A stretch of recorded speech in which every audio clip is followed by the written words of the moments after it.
Hi hello everyone. आज हम समझेंगे इसके अंदर फॉरेन जजमेंट। ठीक है, फॉरेन जजमेंट को बेसिकली समझना है। और सेक्शन 12 के अंदर बस हमें इतनी सी हमने सेक्शन 11 तक समझ लिया था, है ना। तो सेक्शन 12 तक बस इतना दे रखा है कि बार टू सूट, की जहाँ पे भी लॉ ने मना कर रखा है, पर्कुलेट कर रखा है प्लेंटी को भी वो सूट नहीं कर सकता, तो वहाँ पे अलाउड नहीं होगा कि वो सूट नहीं कर पाएगा। जैसे बहुत सारे सेक्शंस के अंदर मना किया गया, जैसे सेक्शन 11 में रेस जुडिकाटा में मना किया गया, 21A के अंदर बार टू सूट आता है, 47 सेक्शन से 47 सब सेक्शन 1 में बार टू सूट आता है। तो सो ऑन इस तरीके के बहुत सारे और सेक्शन है जहाँ पे हमें सीपीसी स्पेसिफिकली मना कर देता है कि आप सूट नहीं कर सकते। तो सेक्शन 12 वही बोलता है कि जहाँ पे सीपीसी आपको मना कर देगा वहाँ पे आप सूट नहीं कर पाओगे। ठीक है, ये चीज़ है यहाँ पे सेक्शन 12 के अंदर। देन हम आते हैं फॉरेन जजमेंट के अंदर। फॉरेन जजमेंट के अंदर हमारे पास दो सेक्शंस आते हैं, एक सेक्शन 13 आता है, एक 14 आता है। तो ये जो फॉरेन जजमेंट है ना, ये बोलता है कि जो फॉरेन जजमेंट होते हैं ना हमारे, जो फॉरेन से जैसे फॉरेन का कोई जजमेंट हमारी कंट्री में आया, तो क्या वो जजमेंट के जो जैसे बाहर जजमेंट पास हुआ, क्या वो भी हमारी कंट्री में रेस जुडिकाटा उसके लिए एप्लीकेबल होगा, जो हम सेक्शन 11 में पढ़ते हैं कि जैसे यहाँ पे किसी कोर्ट ने जजमेंट पास किया तो उस पर रेस जुडिकाटा हो जाता है ना, कि सेम कॉज ऑफ एक्शन पे सेम टाइटल सेम पार्टी अगर हियर्ड एंड फाइनली डिसाइडेड है तो आप दोबारा से उसके ऊपर सूट नहीं कर सकते सेम चीज के ऊपर। तो क्या अगर कोई फॉरेन कोर्ट ने जजमेंट दिया तो क्या उसके ऊपर भी रेस जुडिकाटा अप्लाई होगा? तो सेक्शन 14 बोलता है यस, उसके ऊपर भी जो रेस जुडिकाटा है वो अप्लाई होगा, 13-14 बोलता है। लेकिन जो सेक्शन 13 है हमारा, वो हमें कुछ रेस्ट्रिक्शंस दे देता है कि इन इन केसेस के अंदर आप जो फॉरेन जजमेंट है उनको हटा सकते हो, कि आप उन केसेस के अंदर फॉरेन जजमेंट को नहीं मानोगे। ठीक है, अब यहाँ पे फॉरेन कोर्ट कौन सा होता है, जो हमें सेक्शन 2 सब सेक्शन 5 में दिया गया है, कि जो इंडिया से बाहर के कोर्ट है या फिर जो हमारी सेंट्रल गवर्नमेंट ने कंट्रोल नहीं कर रही, एडमिनिस्टर नहीं कर रही, वो जो है फॉरेन कोर्ट कहलाएंगे। और फॉरेन जजमेंट कौन से होंगे, जो हमें फॉरेन कोर्ट के द्वारा आएंगे उनको हम फॉरेन जजमेंट बोल देंगे। तो सेक्शन 2 सब सेक्शन 6 के अंदर देता है। अच्छा, हम क्यों फॉरेन जजमेंट को मानते हैं कि भाई बाहर के कोर्ट ने एक जजमेंट दिया उसके ऊपर भी हम इंडिया के अंदर रेस जुडिकाटा अप्लाई कर रहे हैं? तो this is not out of courtesy, कि हम उनकी रिस्पेक्ट के अंदर ऐसा नहीं कर रहे कि भाई उन्होंने दिया, क्या हमारा सिस्टम इतना सफिशिएंट नहीं है कि हम अपने लिए चीजें कर लेते? तो हम कर्टसी की वजह से नहीं देते, हम लॉ के ही प्रिंसिपल फॉलो करते हैं। कौन से? Justice, equity and good concise. की किसी के ऊपर बाहर पूरा ट्रायल चल गया, डिसीजन आ गया, तो जो हमें लॉ के प्रिंसिपल्स है कि भाई सबके साथ सही चीज होनी चाहिए, उन प्रिंसिपल्स को फॉलो करते हुए हम कहते हैं कि ठीक है हम फॉरेन जजमेंट्स को मान लेंगे। देन अब क्या इससे हमारी कंट्री की सॉवरेनिटी के ऊपर सवाल उठते हैं कि भाई हम भी जो अपने आप में एक इंडिपेंडेंट कंट्री है, रिपब्लिक कंट्री है, हमारे पास अपना सब कुछ है, तो हम क्यों बाहर के जजमेंट्स माने? कि भाई एक कंट्री बाहर जजमेंट दे रही है तो फिर हमारी जुडिशरी के ऊपर तो सवाल उठ जाएगा। तो यहाँ पे एक केस था सत्या वर्सेस तेजा सिंह 1975 का। इस केस के अंदर ये चीज बोली गई कि इस तरीके से हमारी सॉवरेनिटी के ऊपर कोई भी क्वेश्चन अराइज नहीं होता, कोई डेरोगेशन नहीं होता अगर हम उनकी बातों को मान लेंगे। ये सिर्फ हम अपने प्रिंसिपल्स फॉलो कर रहे हैं, justice, equity and good concise के। सुप्रीम कोर्ट ने ये बात बोली थी। जैसे यहाँ पे एक एग्जांपल ले लेते हैं, जैसे मान लो ए ने बी के ऊपर फॉरेन कोर्ट के अंदर एक केस किया और वहां पे उसका कोर्ट जो केस जो है वो डिसमिस हो गया, तो ये एक क्या बन गई? डिग्री बन गई सेक्शन 2 सब सेक्शन 2 के अंदर, है ना। तो क्या होता है कि डिग्री के अगेंस्ट हम अपील के अंदर जा सकते हैं, हर एक डिग्री के अगेंस्ट। लेकिन एक बार अगर डिग्री आ गई, एक बार अगर डिग्री आ गई तो आपके ऊपर रेस जुडिकाटा अप्लाई हो जाएगा, क्योंकि वो हियर्ड एंड फाइनली डिसाइडेड हो गई है।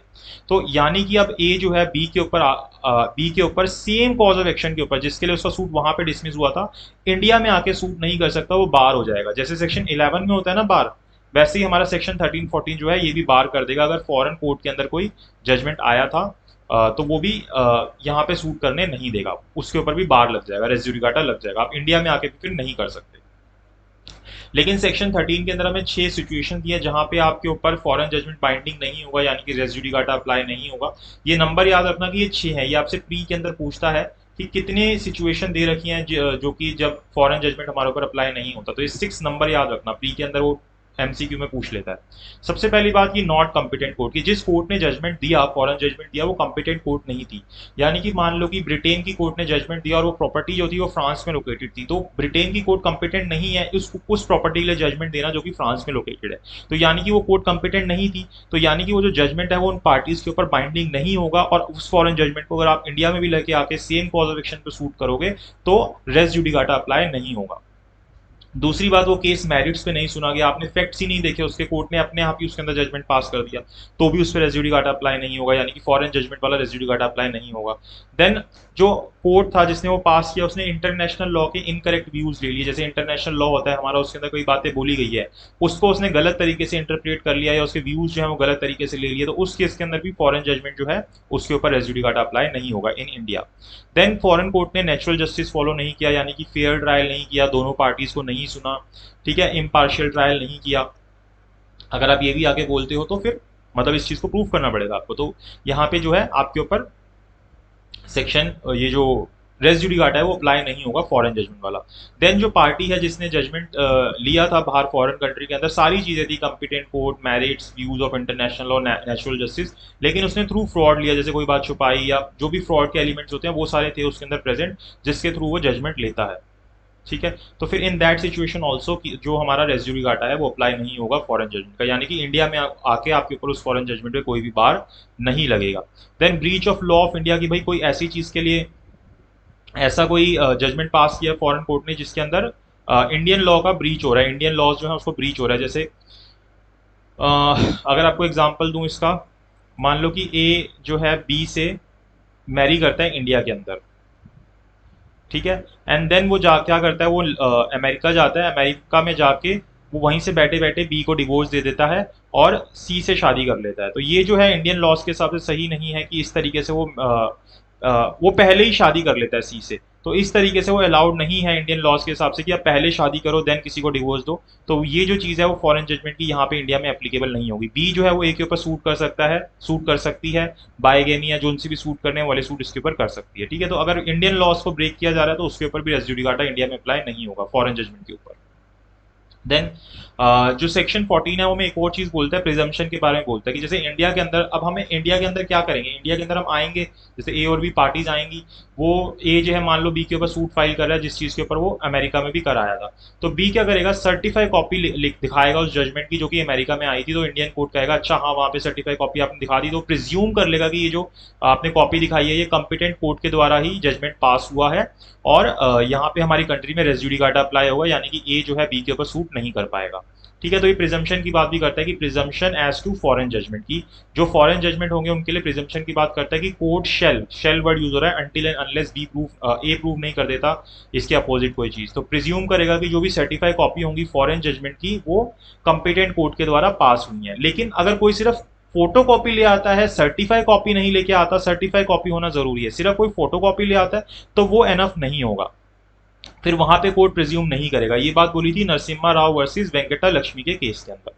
ठीक है, देन एग्जीक्यूशन अगर इसका कराना होगा तो इसका एग्जीक्यूशन जो आइटम्स मेंशन है सेक्शन 44 ए के अंदर उसी तरीके से इसका एग्जीक्यूशन होगा जैसे कि कोई डिग्री इंडिया के अंदर पास हुई हो, यानी कि जैसे डिस्ट्रिक्ट कोर्ट सिविल कोर्ट को बोलता है कि भाई मैंने ये डिग्री पास किया इसको एग्जीक्यूट कराओ, तो उसी तरीके से अगर कोई फॉरेन कोर्ट का जो रेसिप्रोकल स्टेट है जहां से हमें डिग्री आई है, अगर वो कोर्ट कोई अपर कोर्ट था और वो यहाँ पे भेजता है इस तरीके से डिग्री, तो सिविल कोर्ट उसको इसी तरीके से एग्जीक्यूट कराएगा जैसे कि डिस्ट्रिक्ट कोर्ट ने उसको एग्जीक्यूट कराने के लिए बोला हो। तो ये चीजें हैं कि अगर फॉरेन कोर्ट के अंदर फॉरेन जजमेंट कोई आ रहा है, फॉरेन कोर्ट अगर कोई जजमेंट दे रहा है किसी मैटर के ऊपर और वही पार्टीज इंडिया के अंदर आके सेम चीज के ऊपर सूट कर रही है, तो इंडिया के अंदर वो नहीं कर सकती, उनके ऊपर भी रेस जुडिकाटा अप्लाई हो जाएगा।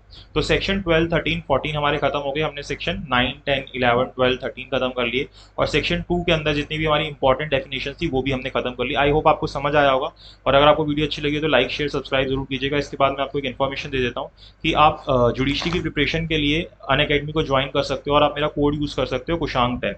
अगर आप ये कोड यूज़ करते हो कुशांग 10, अगर आप कोड यूज़ करते हो तो आपको एक फ्री लाइव क्लासेस की एक्सेस मिल जाएगी।